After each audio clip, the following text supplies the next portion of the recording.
Hey guys, time for a quick video of 5 more Hall of Famers. Start out with Mr. October here. This 1969 rookie, Milton Bradley. Cheap alternative to the Topps rookie. Mr. Reggie Jackson, 74 lifetime WAR, ranks him 86th all time. Ahead of players like Frank Thomas, Jim Thome, Larry Walker. 2,584 hits. 1973 MVP. 5-time World Series, 2-time World Series MVP, 2-time Silver Slugger, 14-time All-Star, 563 home runs, 1,702 RBIs, lifetime 262 batting average. His dad was a tailor and a former second baseman for the Newark Eagles of the Negro League.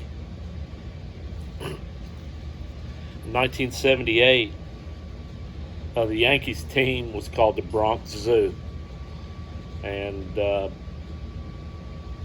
Billy Martin was losing control of the team,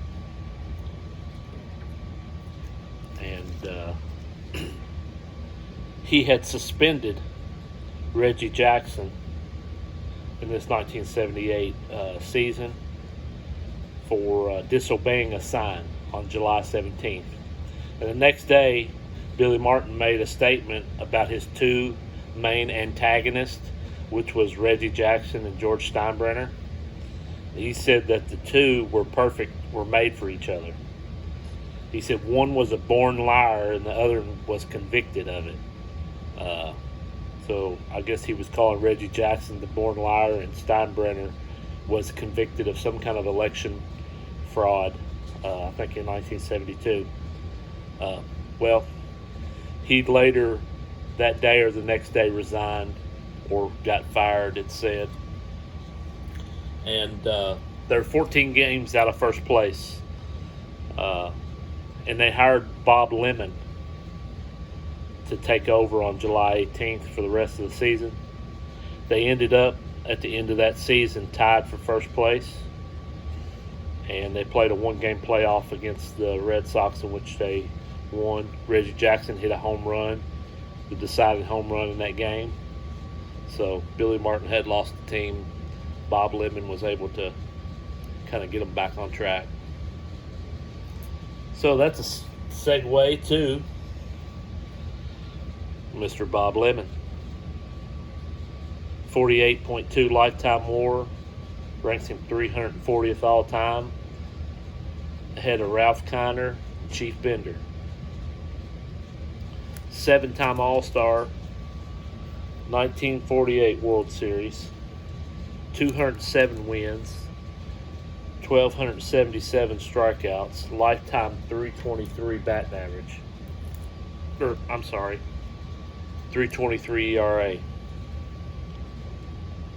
Spent 1943, 44, and 45 in World War II with the Navy. Started out as a utility player. Later converted to pitcher.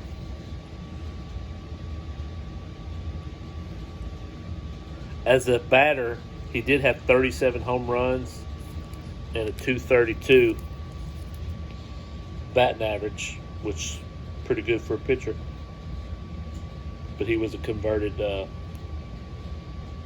utility player. Bob Lemon. Next, I just love this card. This 1936 Gowdy wide pen, Hank Greenberg. His nickname, the Hammer in Hebrew. I love that nickname. Jewish descent. Also had the nicknames Hankus Pankus or Hammer and Hank. Blank back here. And look at that. Ain't that a nice image? Lifetime 55.5 WAR, 243rd all time. Ahead of David Ortiz, Tony Perez, Manny Minoso. 2-time MVP in 1935 and 1940. 5-time All-Star, 2-time World Series, 331 home runs, 1,274 RBIs, 313 batting average, and 1,628 hits. Did spend a lot of time in the military, I think 3 or 4 years. Only really played 9 full seasons. Hank Greenberg hit 58 home runs in 1938. He was the first Jewish sports superstar. I mean, he was a big-time star.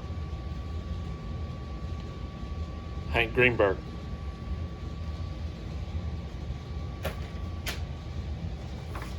Next, one of the all-time great nicknames, Gabby Hartnett. Of course, Gabby was a nickname itself because he was so shy. They called him Gabby. But his other nickname, Old Tomato Face. 1935 MVP, 6-time All-Star, 1,912 hits, 236 home runs, 1,179 RBIs, 297 batting average, 55.9 WAR, ranks in 235th all time, ahead of Hank Greenberg, Joe Gordon, David Ortiz. First catcher to hit more than 20 home runs in a season. Prior to Johnny Bench, he was known as the greatest catcher in the National League.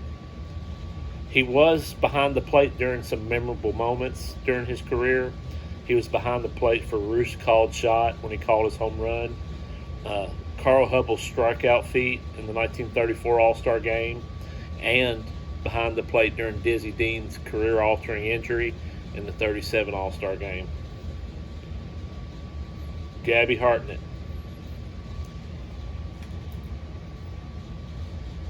Last, Robin Yount, the kid, Rockin' Robin.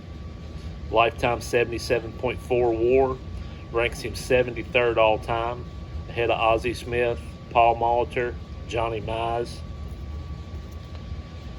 2-time MVP in 1982 and 1989.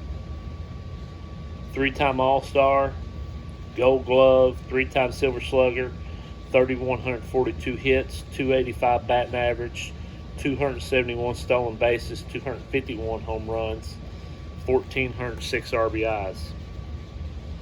Was picked 3rd overall in the 1973 draft, 1 pick ahead of Dave Winfield. Both ended up in the 3,000 hit club. He's currently the last 18-year-old to hit a home run in the majors.